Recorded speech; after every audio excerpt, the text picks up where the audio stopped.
A pleasant good morning, everyone, to our distinguished guests and members of his diplomatic team, heads and representatives of the agencies of the Los Baños science community, partners from government and the private sector, the academe, including faculty members and students, SEARCA staff, ladies and gentlemen.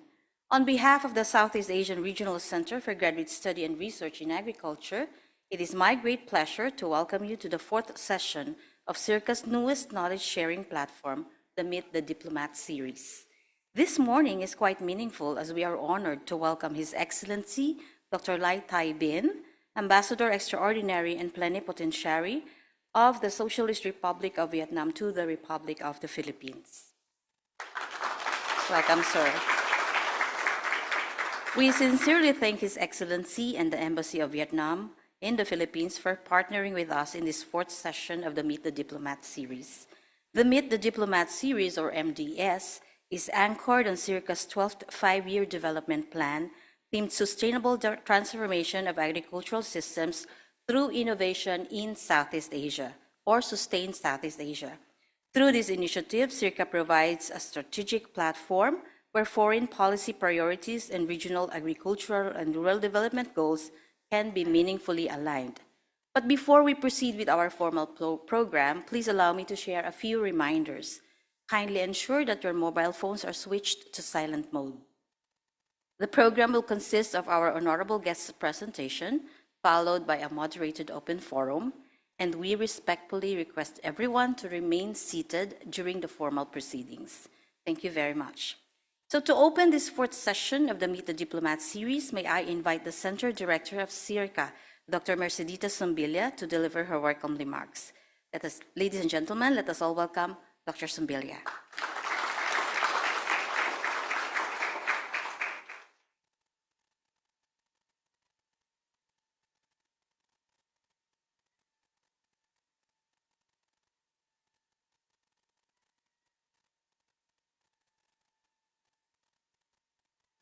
Thank you, Doc Nova. Chancellor Camacho, who is still not here, but I think he's coming. He's the Chancellor of the University of Los Baños, University of the Philippines in Los Baños, and the Philippine representative to CIMEO SEARCA's governing board, colleagues of the Los Baños science community, they're all here, His Excellency, friends from the industry and students from the academe, of course, my SEARCA family, ladies and gentlemen. A pleasant good morning to everyone. It is my honor to welcome you, Honorable Ambassador, to the fourth installment of our Meet the Diplomat series.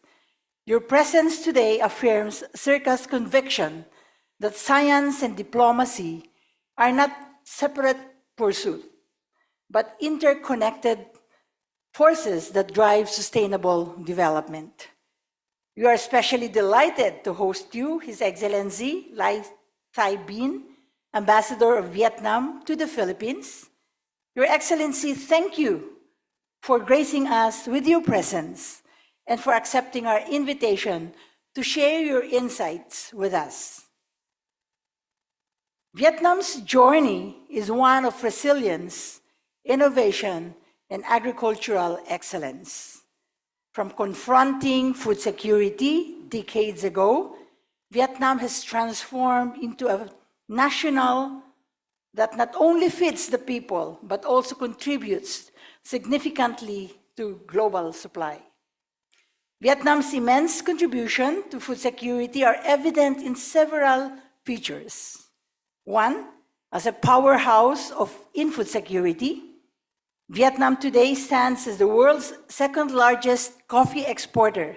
I hope I'm right, His Excellency, supplying 19% of global demand with 90% of its production devoted to Robusta. This achievement is not simply about volume. It reflects a deliberate strategy of specialization and resilience. With over 600,000 farming households and more than 2.6 million people engaged in coffee production, the sector provides livelihoods for millions and anchors rural poverty, rural prosperity. These figures are not just statistics of economic progress, they demonstrate how Vietnam has turned food security from a national aspiration into a lived reality. Beyond coffee, Vietnam has also earned global recognition as a major exporter of rice, and the Philippines is very much dependent on Vietnam for this. On seafood, fruits and vegetables. Together, these sectors showcase a model of agricultural transformation that combines inclusive policies, farmer empowerment, and strategic integration into global markets. The second, a model shared goals with the smallholder farmers. Vietnam's position as a global leader rests not only on a handful of large corporations, but on the dedication of smallholder farmers. Each household cultivates 1 to 2 hectares, just like the Philippines. Yet together they form the backbone of the industry.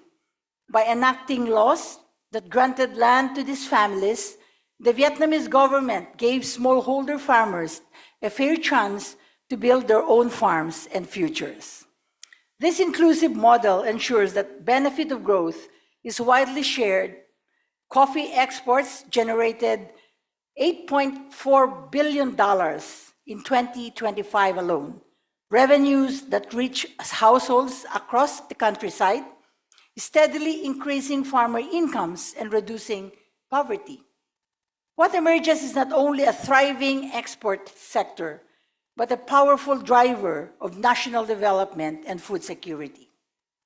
The world can learn from Vietnam's example. When smallholder farmers are empowered with secure land rights and equitable access to markets, they do not remain at the margins, they become the engine of economic growth.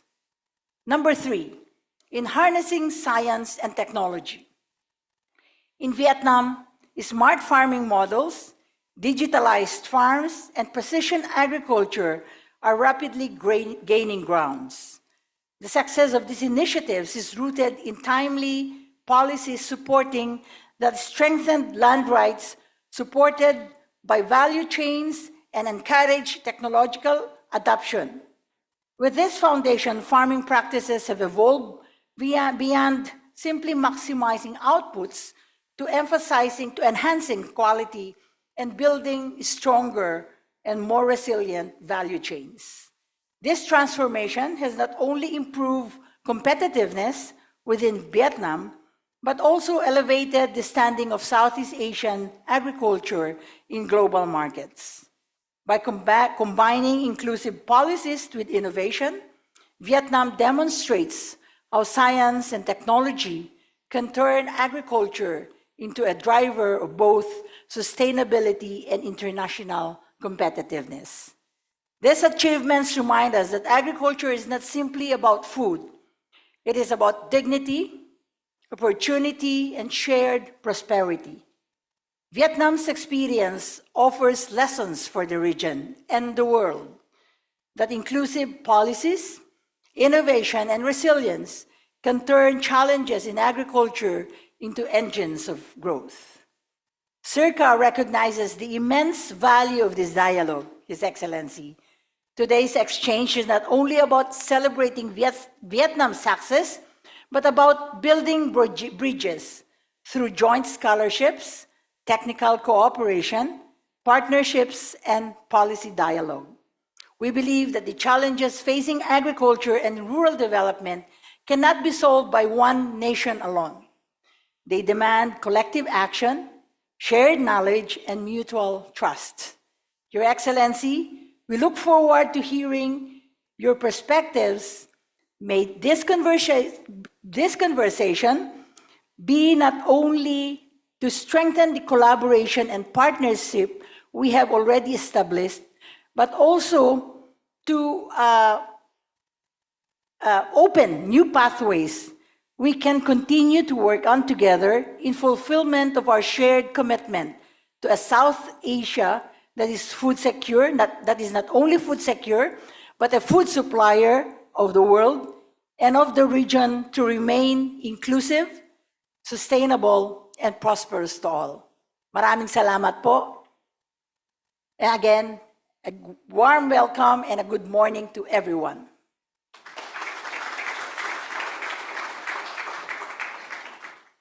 Thank you very much, Dr. Sombilia, for articulating Vietnam's position as global leader in resilient value chains in agriculture, pinned on appropriate legislations for farmers to ensure inclusive growth, the strategic importance of this initiative, and for reinforcing SEARCA's commitment to strengthening regional partnerships through diplomacy and innovation. It is now my pleasure to call on the Deputy Director for Administration of SEARCA, Dr. Rico Angcog, to introduce our distinguished guest speaker. Sir Rico.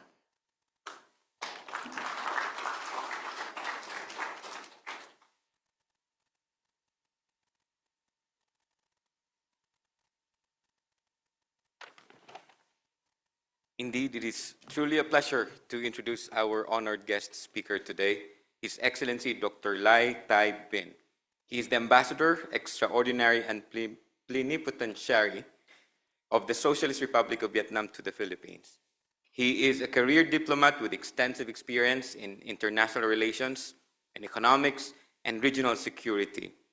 As the top representative of Vietnam in the Philippines, he oversees a critical relationship with ASEAN or within ASEAN, particularly as both nations navigate shared maritime interests and, in fact, celebrate their 50th anniversary of diplomatic ties this year, 2026. Prior to his appointment in Manila, Ambassador Binh held several high-ranking positions within the Vietnamese Ministry of Foreign Affairs. He served as a Deputy Director General of the East Asia Institute, East Sea Institute. This is with the Diplomatic Academy of Vietnam. He was also the Deputy Consul General of Vietnam in Houston, Texas, USA, and he was the Deputy Director General and Assistant Director General at the Americas Department in the Vietnamese Ministry of Foreign Affairs. He was also the Director at the American Research Division, Director and Deputy Director of the North America Division, and as Vietnam-U.S. Relations Desk Officer. Since assuming his post in the Philippines, Ambassador Binh has been a vocal advocate for the strategic partnership framework that is between Hanoi and Manila. His key priorities include maritime cooperation, economic diplomacy, cultural and people-to-people ties, and education and research.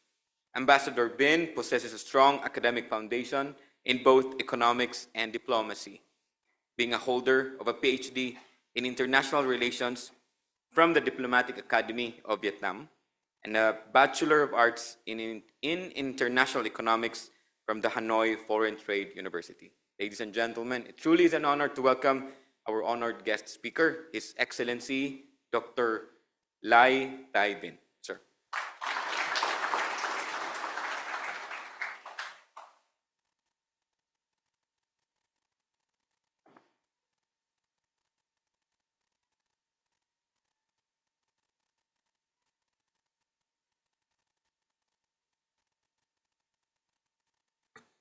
Yeah, please have a seat. And thank you very much for the kind introduction. And dear Dr. Sobila, Director of SEARCA, and Deputy Director Rico. And it's my honor to be here today to share with you some of my thoughts about the issues of mutual concern between Vietnam and the Philippines, and especially from you, the experts in the field. And I totally agree with what Dr. Sombilia said about the changing world today. And there are so many issues now that require all of us to pay attention to work with each other and to, have joint efforts in order to solve the problems, in order to make flexible and new cooperation and to contribute to the new developments of the region, of the Philippines and of Vietnam. And like I mentioned in the conversation between me and Dr. Sombila and other people from here, that I'm a little bit embarrassed when I come here to talk with you about the field that you are experts.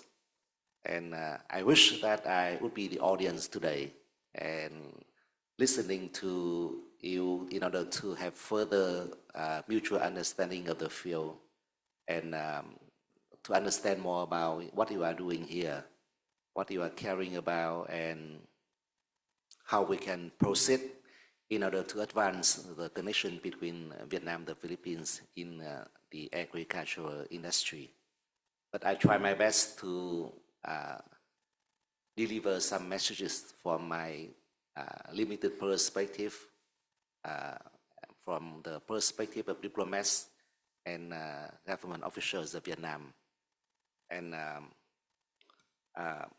most of my experience here about the agricultural industry comes from my career and from the work of the embassy here, who has been working hard in order to not only enhance the mutual understanding between the two countries, but also to introduce the right partners between the two countries together and to materialize the opportunities for further cooperation.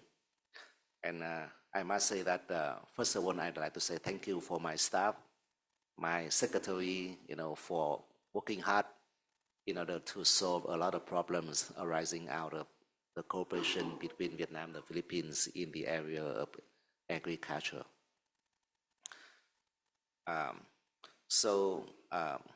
Distinguished guests, ladies and gentlemen,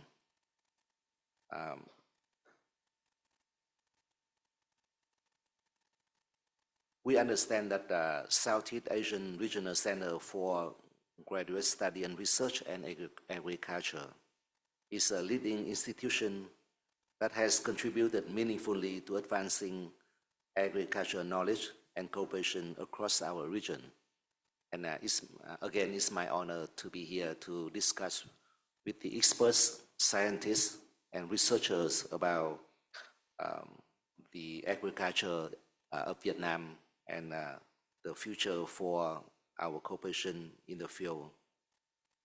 First of all, I'd like to start with our key principle for agricultural development, which was initiated during the Ho Chi Minh time, our former president.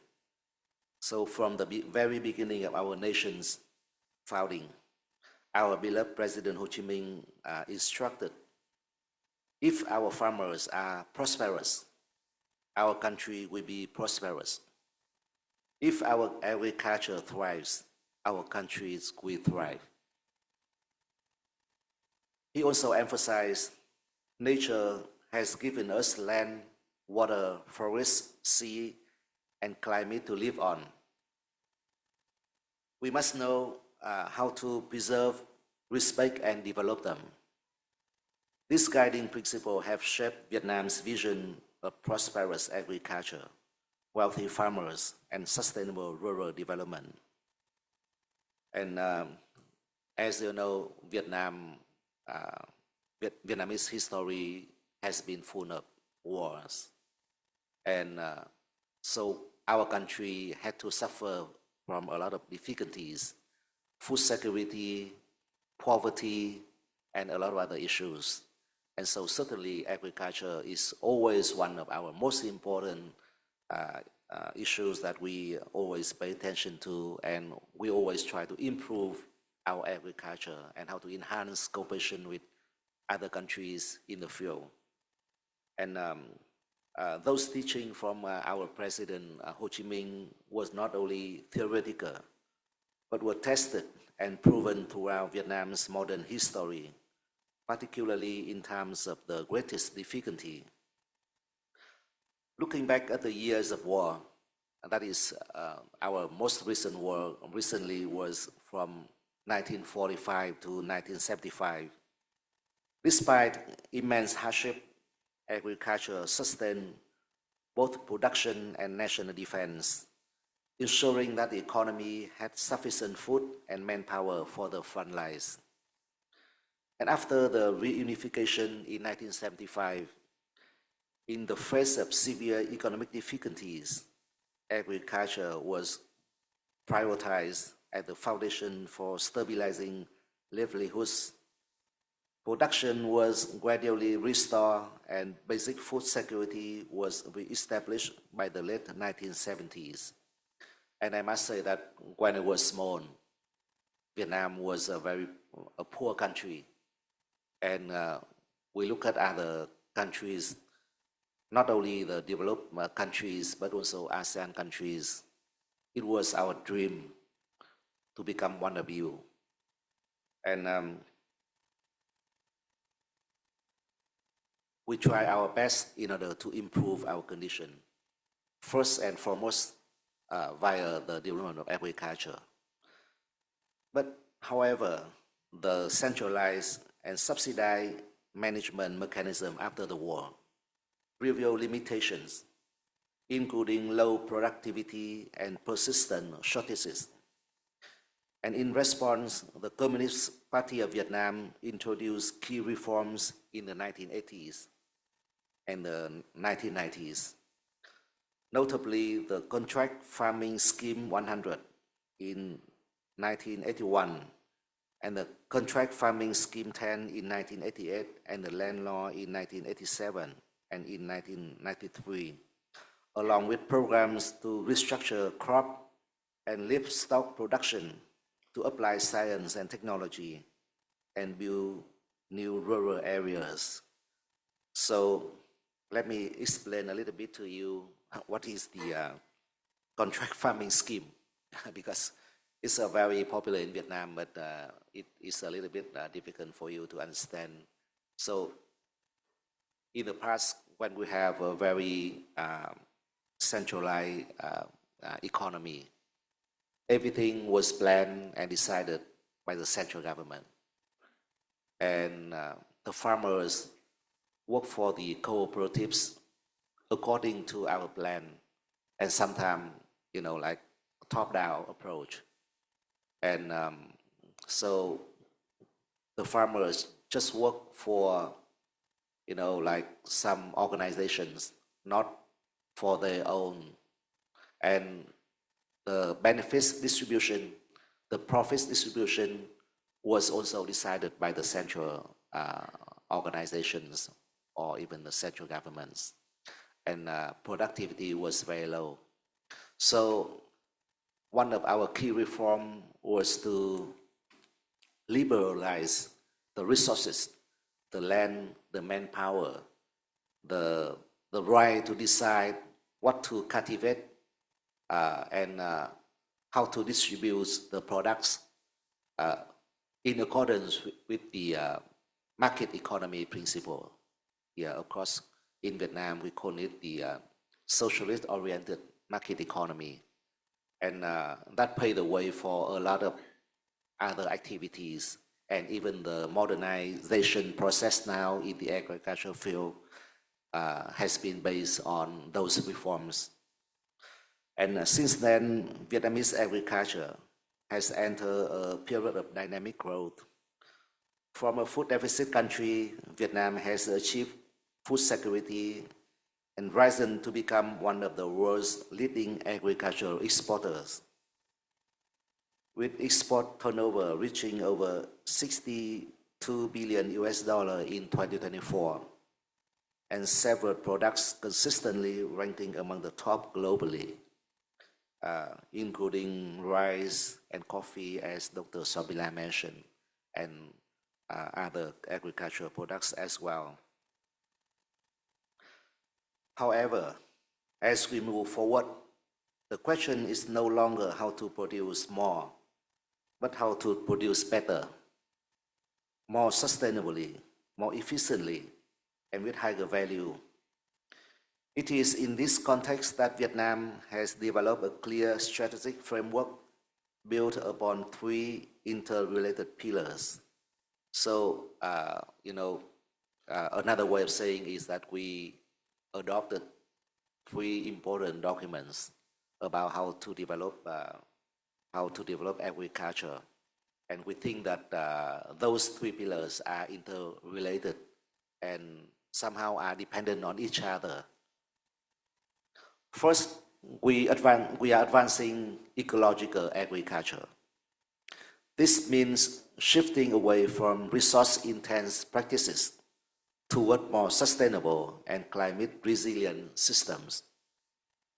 Policies are focused on reducing the use of chemical inputs, promoting organic and circular agriculture, and improving the management of land and water resources.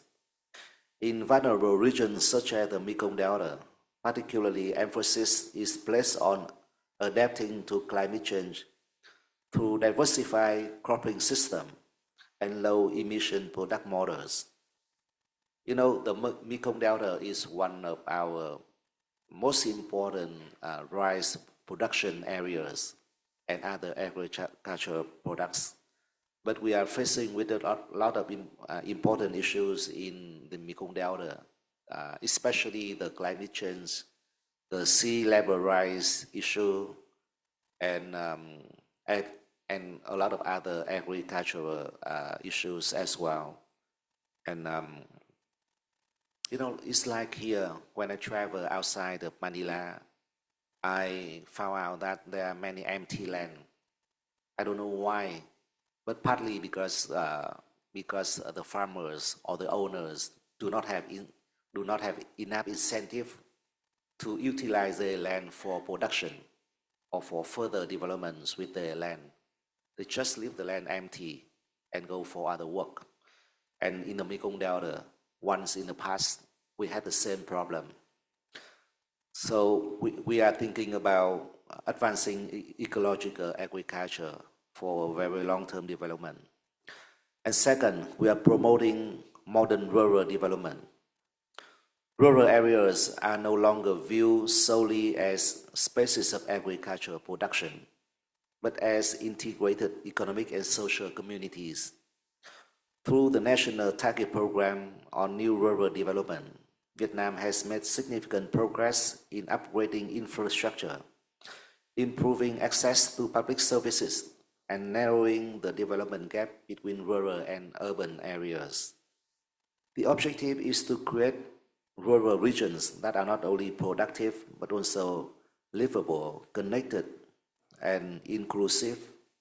And I believe that, like the Philippines and other ASEAN countries, in Vietnam, many people prefer to live in the cities because not only for the jobs, but also with modern life, better services, healthcare, education, and a lot of entertainment activities. And as a natural consequences of those beliefs, and many people in Vietnam, and I believe that in the Philippines as well, they leave the rural areas for bigger cities and leaving behind empty land and low production. So I remember that when we travel to Western countries or America, sometimes no difference between the rural area and the big cities. And so we are trying to improve that situation in our country by promoting the modern rural developments. And right now, if you go to Vietnam and if you go to certain rural areas, you will see that there's no big difference between the rural areas and the big cities. And for the living and for the transportation, I think that it's much better in some rural areas in Vietnam than even in Hanoi or Ho Chi Minh City. Yeah, of course, in big cities we have better jobs, better buildings and better entertainment activities. But for living for normal people in Vietnam now, many people from the big cities are leaving the cities for the rural areas because they can enjoy more. And with similar modernized, very modernized, lifestyles. And last but not least, we are investing in the development of smart farmers. At the center of own policies is the recognition that farmers are the key agents of transformation. Efforts are being made to enhance their capacity through training, digital literacy, and improve access to market information. Cooperative models and value chains linkages are being strengthened, enabling farmers to participate more actively and effectively in modern agricultural markets. And as I understand that among the three pillars of ASEAN and ASEAN countries for development, people-centric policy is one of the most important issues. And for Vietnam, we place high importance to promote smart farmers and better farmers. So from this development journey, Vietnam has drawn two practical lessons that may be particularly relevant for our country, for country in our region. So lesson one, agriculture must be built on cooperation and partnership. Vietnam's achievement have been driven not only by internal reforms, but also by sustained cooperation with international partners. In this regard, the relationship between Vietnam and the Philippines is both strong and highly complementary and increasingly strategic. Vietnam has consistently been the largest supplier of rice to the Philippines, contributing in a practical and reliable way to food security. And this cooperation reflects not only market dynamics, but also a high level of mutual trust and understanding between our two countries, especially in times of global disruption and crisis. And as I shared with Dr. Sobila and other experts here before, we learned a lot from the Philippines about agriculture. And we sent many people here a long time ago to study and to understand more about agriculture and how to apply in Vietnam. And we work closely with Filipino experts and government officials about agriculture and with other countries as well. And that's one part of our key to the success nowadays. And we continue to work very closely with Department of Agriculture and other government agencies and companies in the Philippines in order to further our agricultural cooperation. And lesson two, the future of agriculture depends fundamentally on innovation. We learned that a strong agricultural sector requires a shared effort across the entire ecosystem. Strong agricultural systems are built on shared effort where researchers generate knowledge, farmers apply it in practice, enterprises connect products to markets, and governments create the enabling environment that brings all actors together. And a well-known example of this process is the invention of the rice ST25. It has been named the best rice in the world 3 times. And this is I think that is a right product of the cooperation among the various stakeholders in agriculture. And not really looking at Vietnam or ASEAN countries, when I work in Houston, Texas, I talk a lot with the agricultural experts in the U.S. as well, especially with the experts from the Texas A&M University. And they told me excellent model for, supporting each other between the researchers, the companies, and the farmers. That's why, in the U.S., the population of farmers in the U.S. is very small, but they can, have a lot of production, high quality, high value, and they can support, they can solve the food security issue and also for export as well.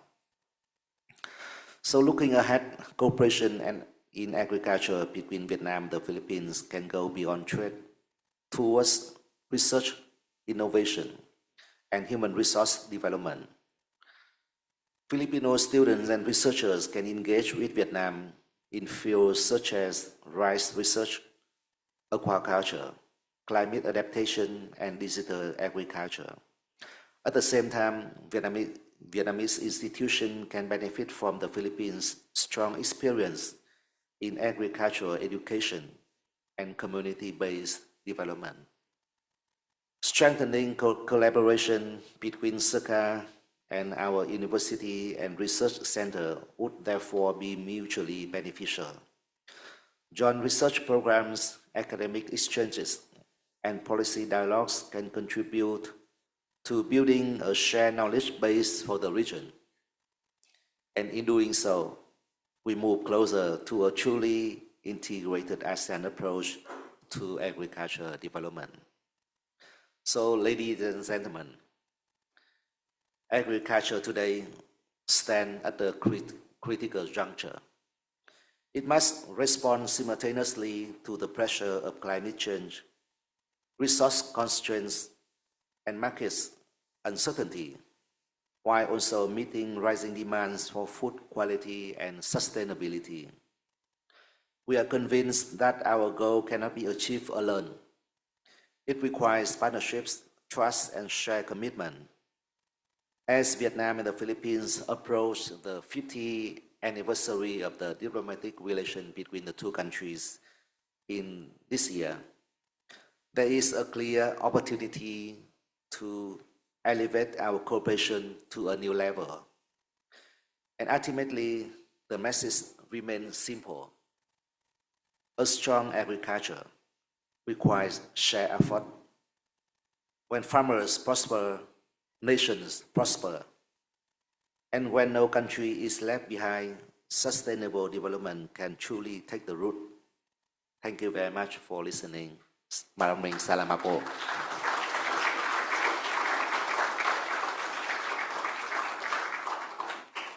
Thank you very much, Ambassador Binh. Sir, you may take a seat there, sir.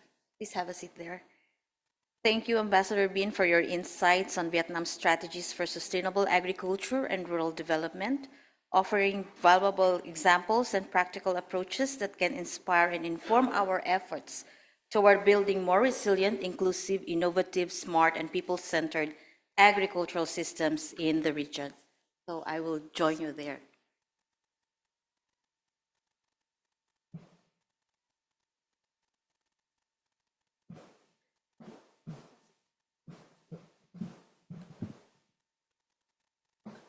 We now open the floor for your questions or queries for our speaker. Kindly use the microphone on the aisle, on the center aisle. And as you raise your question, kindly state your name and your organizational affiliation. Do we have any question from the floor? None? Okay, let me give you the first question. We have curated a set of questions that have been submitted through our registration platform. So please allow me to go through a few of them. There's a question from Mr. Christian Kalalang. He is a UPLB graduate student and SEARCA scholar from the Philippines. His question is, in Vietnam's agriculture and development programs, how is resilience operationalized or mainstreamed across policies, financing, and implementation?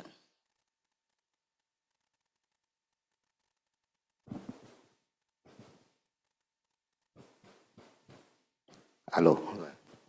So I think that resilience is one of the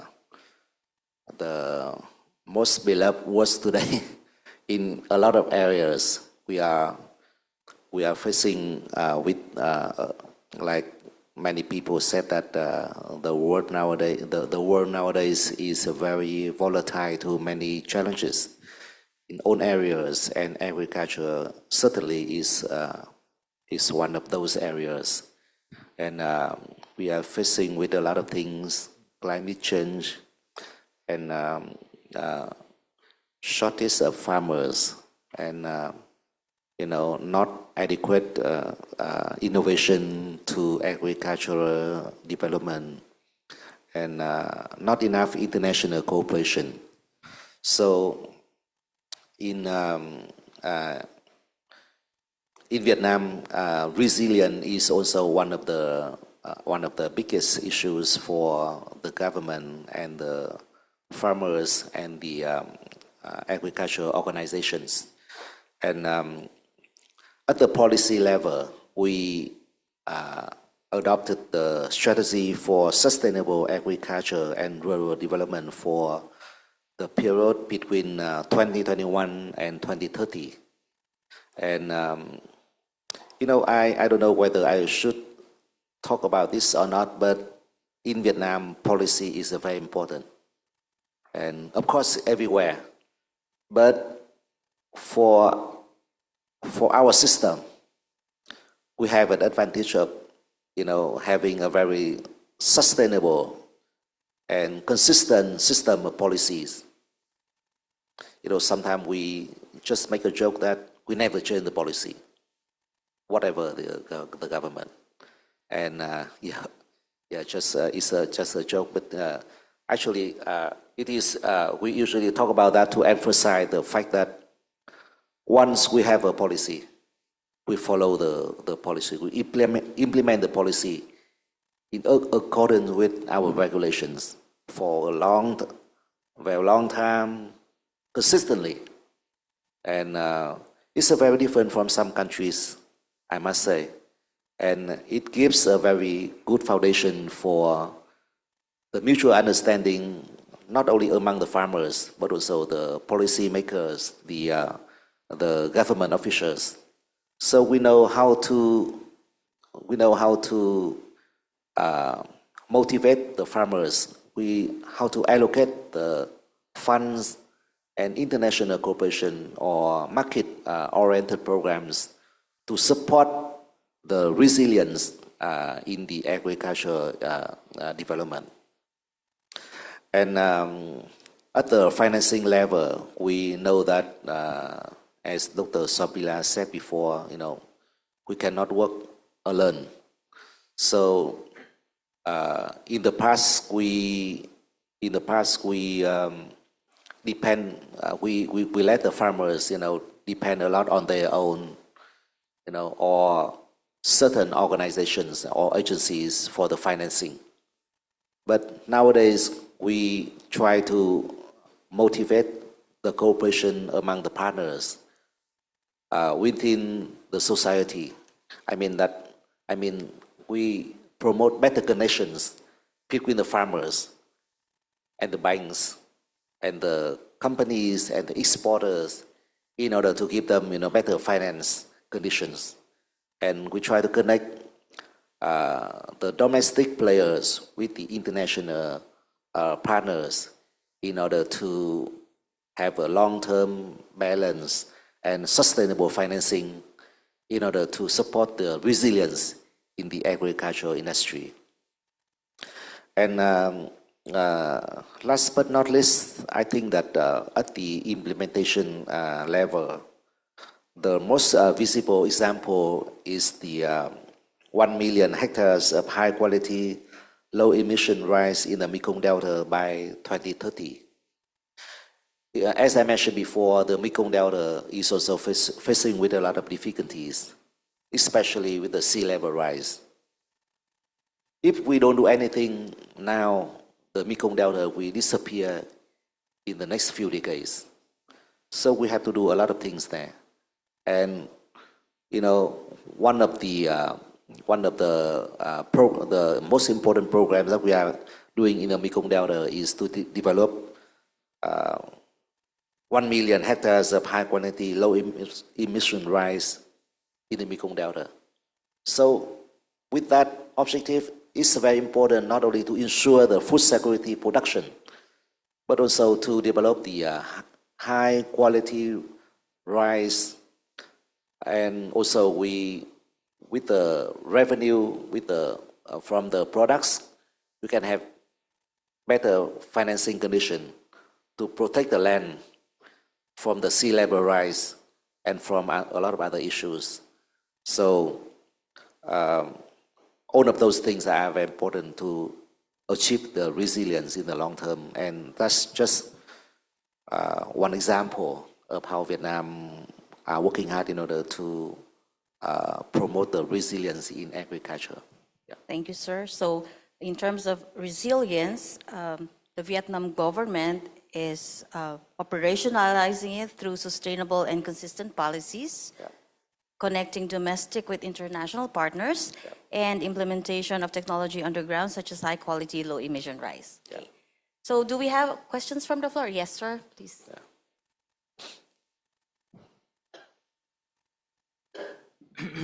A pleasant morning to you, Your Excellency, Mr. Ambassador Binh.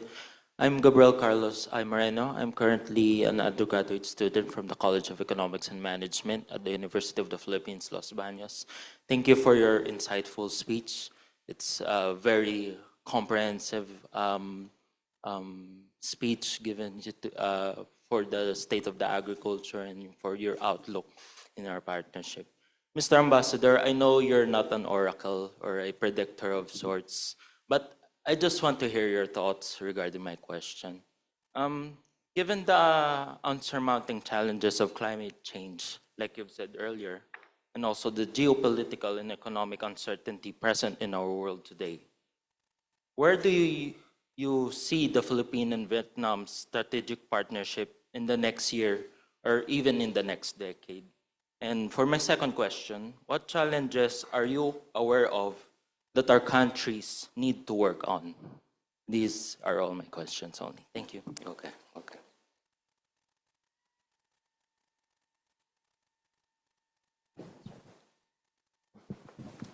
Can you repeat the question, please? Be more specific. Yeah, all right. Where do you see the Philippines and Vietnam strategic partnership in the next year or even the next decade? And what challenges are you aware of in that relationship that our countries need to work on? It's a very interesting but very hard question. But,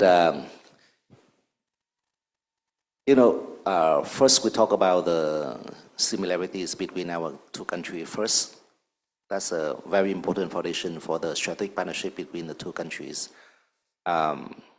It's amazing that Vietnam and the Philippines have a very similar size of land and very similar population, very similar history of development, and very similar GDP scale, and of course GDP per capita, and very similar issues and challenges, strategically, development issues, and other things. And so I think that it paved the way for the establishment of the strategic partnership between the two countries 11 years ago. And the strategic partnership is one of the best way in order to promote specific cooperation like agriculture, for example, between the two countries. In the future, next few years or maybe decades, I think that we still enjoy a very positive trend of cooperation between the two countries. Yeah, because I think that we are developing together and we are facing with very similar issues, especially when there are many problems nowadays that all nations have to pay attention to and to work with each other in order to solve those issues. Transportation, food security, and non-traditional security challenges. So I think that with a lot of similarities, between the two countries, with the partnership, with and I think Filipinos and Vietnamese are very similar to each other. A lot of people speak Tagalog with me because they thought that I was Filipino. And I'm sure that most of you here, when you go to Vietnam, many Vietnamese will speak Vietnamese with you. And don't believe me, you do not speak Vietnamese, you just smile in Vietnamese, and that's good enough. Yeah, and I'm sure that everyone here can smile in Vietnamese. Yeah, so, and we are, like I said, the two countries we are facing with very similar challenges. So I believe that with all of those conditions, the strategic partnership will continue very positively, and it might be upgraded to a new level, yeah, when time comes. And but we also have challenges for the strategic partnership between our two countries. Frankly speaking, when I talk with a lot of people here in the Philippines, especially the students at some university, they told me one very important thing that I never thought about before. Some students here told me that, oh, Ambassador, I think that in the Philippines, we think too much about America, about China, about certain countries in the region and in the world. We think that Philippines and other ASEAN countries should think more about each other. I was surprised because, for me, I didn't think about that before. But I think that it's true. We should pay more attention to each other. And a lot of other people here in the Philippines, know a lot about Vietnam. But most of you just think about Vietnam as a nice country. People are very friendly, like in the Philippines, and a lot of good food and cheap price, and that's it. And in the Philippines, in Vietnam, many people told me that, oh, Ambassador, Philippines is a very nice country, and Filipino people are extremely friendly, but there are too many storms in the Philippines, and that's it. So I told them that, oh, and even some of my friends, they wanted to come here to visit me, but they told me that, oh, Binh, when can we go? Because we don't like storm. So I told them, oh, I haven't seen any storm in Manila. It's a lot of rain, but no storm. But, from the perspective or from the perception, Philippines means storms, and it's very dangerous to be here. It's not true. So when we talk about very normal things, certainly there's certain differences in understanding of each other, not mentioning, like more difficult issues or deeper understanding.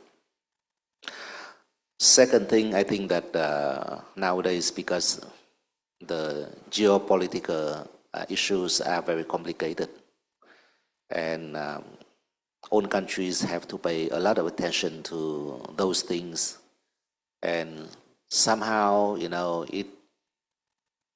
it makes cooperation in certain areas, like less important, and we have to work hard in order to improve that situation, and I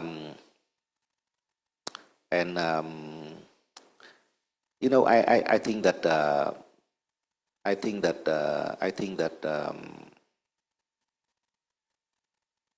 one of the most important thing that the embassy here has been thinking about is that we should encourage more exchanges of delegations and of people. Last year, Vietnam received about almost 500,000 Filipinos traveling to Vietnam. But most of you visited Vietnam as tourists. I think that we should, enhance more delegation coming to work with each other in own areas. And recently, I have been very happy to see that the Philippines are sending more and more delegation to Vietnam as business exchanges, educators, cooperatives, linkages, and Vietnam we are doing the same. And but from my perspective, it's not enough. And when I arrived here, investment from Vietnam to the Philippines was almost nothing or not much. But last year, for the first time, we committed to invest into the Philippines almost 100 million US dollar, accounted for about 7% of our commitment to invest into the international community during last year. And we believe that this trend is just beginning, and there will be more and more opportunities. But of course, with further cooperation, there are always issues. We are facing with a lot of fraud for business here, and the embassy has been involved in solving those problems. And the more we trade with each other, the more problems we have. That's a matter of fact, not only between Vietnam and the Philippines. In any relation between among nations in the world, there are certain problems. And so when we have new problems, we have to solve it. We have to solve the problems. We have to work harder with each other, not only visiting, eating, swimming, but also, discussing, issues in detail and know how to solve those problems. But I just mentioned some of the challenges that we have in mind here. But in general, I think that the picture will be very positive.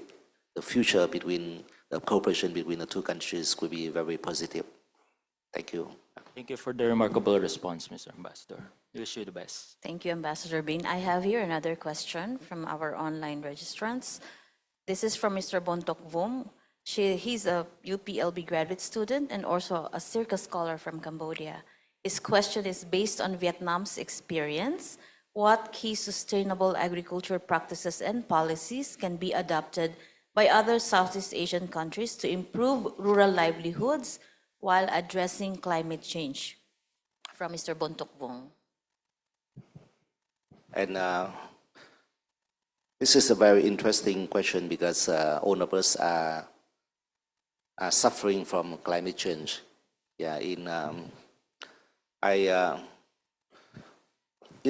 was working a lot with American partners since before I joined the Ministry of Foreign Affairs. Actually, I used to be the product manager for American IT products for the biggest IT company in Vietnam. And that company is also investing a lot into smart agriculture, FPT. And a long time ago, not now, not only now, so somehow I had some interest into technical issues. But when I joined the Ministry of Foreign Affairs and I worked with American partners, I was surprised to see that, a lot of people from America coming to Vietnam mentioning climate change. And, at that time I was surprised because I thought that we had many more important issues to solve, more urgent issues, more, other demand as well. But over time, climate change is becoming a pressure on all of us. and no countries can deal with climate change. And I think that we are working hard with the Philippines and other countries in addressing this issue. But and I think that because you are experts, I don't want to go into detail. But I'm sure that we are not so sure about how we can deal with climate change while advancing agriculture industry. But from our limited experience and from my limited perspective, I think that in Vietnam, we think about climate change not only a challenge, but an opportunity to change ourselves, to change the way we deal with agricultural industry, the way we promote innovation. And that's why my previous company, FPT, started to think about smart agriculture. Although, it was an IT company, and, it didn't do anything with agriculture at that time. But the CEO of the company started thinking about how to apply IT into the agriculture industry. We talk a lot with partners, with agricultural experts to understand more about the future trends from the international community and how Vietnam can switch to smart agriculture and how FPT can contribute to that process. Yeah. And he has been doing so, for almost 30 years. And so I always tell him that, you are so patient, because he's very busy with a lot of other things, but he still spend time for smart agriculture for almost 30 years. Yeah, and now they are making some progress, but I'm not sure about the detail, but I heard from some other people that they are making progress, and I hope that with FPT and other companies, it helps a lot. And it all started from looking at climate change as an opportunity, not a challenge. And I think that one of the things that we can share with other people is the shift from production thinking to economic thinking in the agriculture. And this is not new, but this is one of the most important things that Vietnam realized during our development. And I remember that 2 years ago, when the chairman of the Thái Nguyên University visited here, he worked a lot with his partners in Filipinos universities to understand more about each other's demand. And he told me that during the conversations, I always give the advice to my partners at other universities and institutions that you should focus on developing the plans, the agricultural products that you can export, because that's from Vietnam's experience. If we develop some plants or agricultural products that we cannot export, over time you cannot maintain production. That's from our real experience. Only when we can export, and then we can have sustainable production. Otherwise, we will lose because as I understand, agricultural production is very difficult. It can be done easily for a short time, but over a long time, if you cannot export, the production will stop somehow. And the third experience that we can share is the importance of multi-stakeholder partnership. But this is what I mentioned before already. And last but not least is that in order to develop the sustainable agriculture while addressing climate change, we also think that rural development must be broader than farming alone. I mean that we should develop an ecosystem for the rural area, and in which farming is just one of the ecosystem. And if we can do that, it gives you more favorable conditions to develop the sustainable agriculture. Yeah, thank you. So we will have the last question from our audience. Is there anybody who would like to give the last question? Yes. Good morning. Thanks a lot, Your Excellency. My name is Thương Vo from the International Rice Research Institute. Thanks for inviting us. I'm a Vietnamese, by the way. So very much encouraged to hear your presentations about Vietnamese agriculture. And I have one question. So with the successful way that we are here now, the Vietnam, so Vietnam has made such a significant progress in transforming, in agriculture transformations.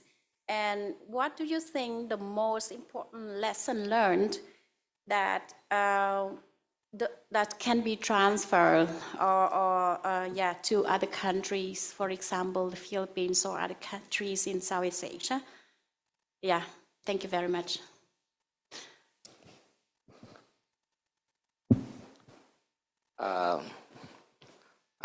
Thank you for the question. And actually, as I said, I am not an expert in the field, but since I came here, I try to understand you. And I found out that if I were, if I had an opportunity here, I would change something. So, because I don't believe that there's one lesson for everyone. Yeah, and I found out that there are a lot of things here that need to be changed. For example, from Vietnam's experience, innovation, for example. Innovation is very key to the agricultural development, but the innovation achievements should be applied to mass production, to organized production, not for scatter production. But here, I'm not sure about that. Yeah, because in Vietnam, because we had a very centralized economy before, so maybe it's easier for like centralized production. But here, a very free market economy. I don't know. I'm not sure.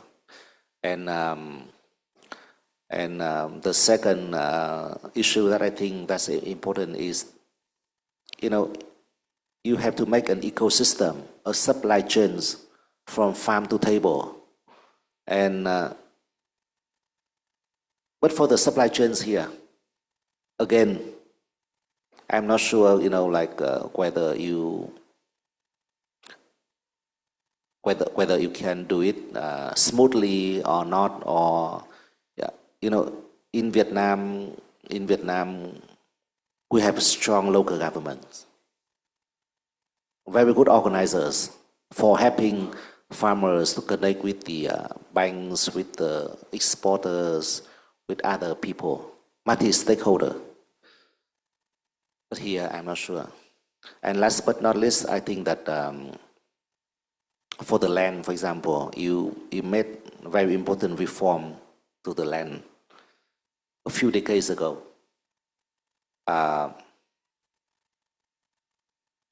You know, as I mentioned before, whenever I go out of Manila, I saw many empty lands. In Vietnam, we don't allow that happen. In Vietnam, the land belongs to the nation, not private ownership. You have the right to use the land only. You don't own the land. So if you don't utilize the land, the right to use the land effectively, the state will take it back and give it to other people who can make the benefits out of the land because of the interest because of the public interest. But here, with the private ownership, I think that it's not easy. So, or irrigation, for example, when I invited my friends from Vietnam to come here to talk with the Department of Agriculture and to talk with certain local governments to improve the irrigation system, they told me that, oh, Ambassador, don't worry.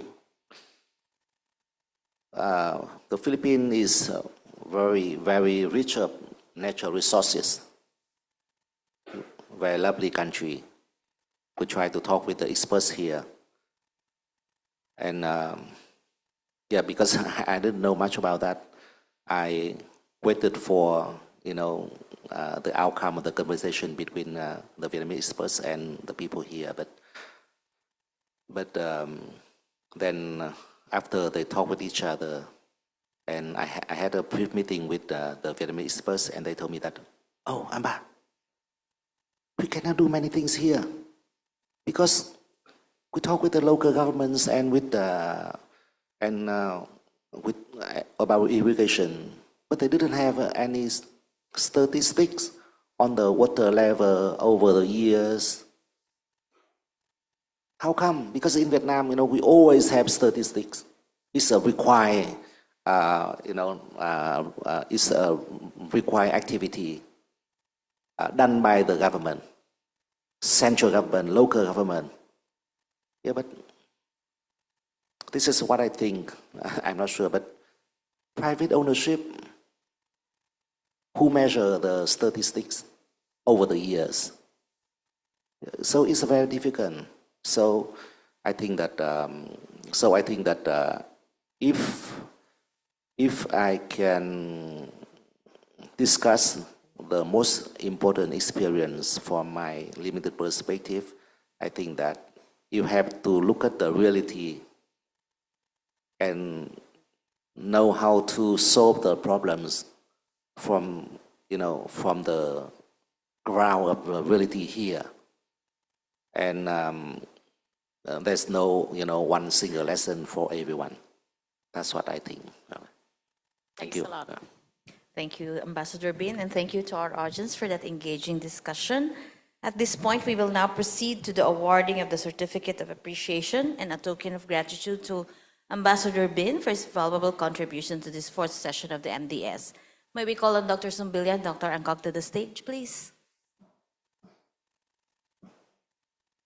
So let me read the citation on the certificate. The Southeast Asian Regional Center for Graduate Study and Research in Agriculture awards the Certificate of Appreciation to His Excellency Dr. Lai Tai Binh in grateful recognition of his invaluable contribution as guest speaker during the Meet the Diplomat series held on 16 April 2026 at SEARCA, UPLB Campus, College, Los Baños, Laguna, Philippines. Signed, Dr. Mercedita Sumbilya, SEARCA Center Director.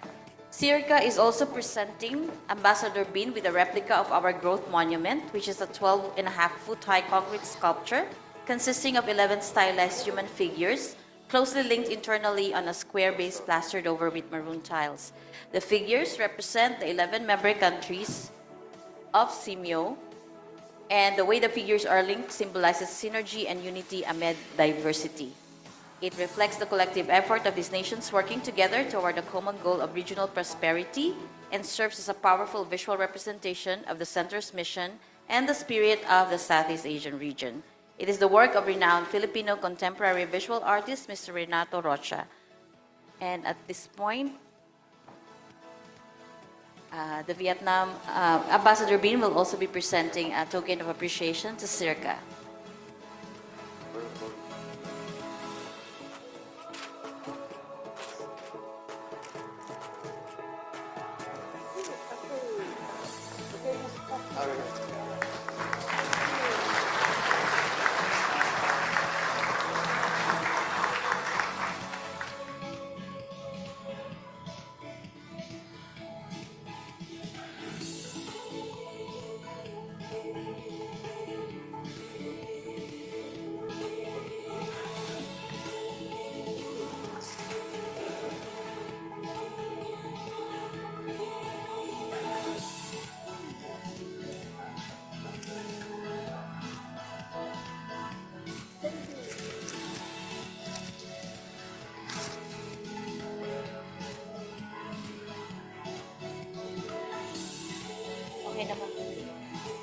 commemorate this event, we will have a group photo with our distinguished guest, Ambassador Binh.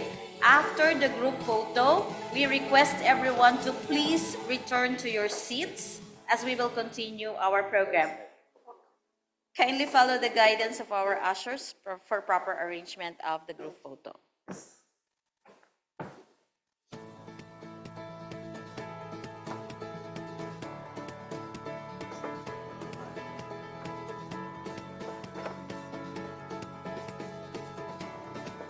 We will have the group photo, ma'am, downstairs na po para is-assist. No, po, go down. The photographers will be here on stage and everyone will be there. So after the group photo, kindly return to your seats.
Are there any Vietnamese students here? SEARCA scholars? Everyone kindly return to your seats. We will be continuing the program. But are there Vietnamese students here? Ma'am, I don't think so. They just posted the question on the registration form. They just give the questions. Yeah, Vietnamese. Okay, here, please, here. You'll have a group photo with the ambassador. Okay. Yeah, please,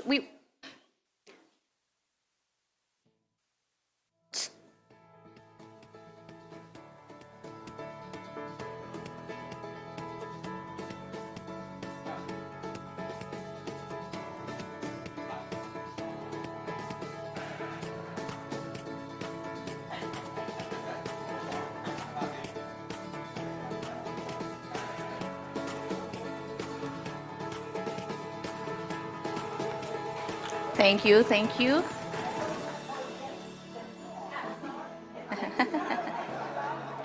So, before we end this program, please take a few moments to share your thoughts with us.